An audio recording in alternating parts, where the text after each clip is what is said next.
Hi there, and welcome to the Proxy Sale channel. My name is Andrew.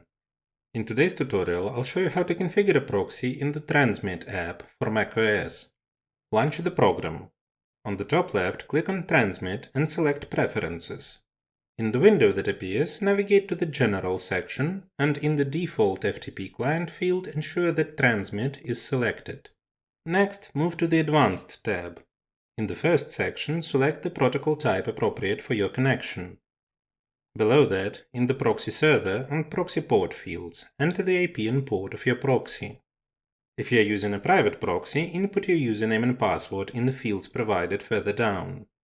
Once all necessary settings are adjusted, you are ready to start working. Let me remind you that your work as well as your accounts may be at risk if you operate with free proxies that can be found on a network.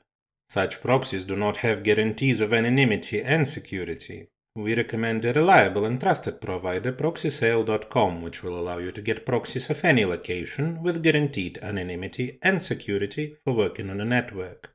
The link will be in the description. Don't forget to hit the like and subscribe buttons. See you in the next video.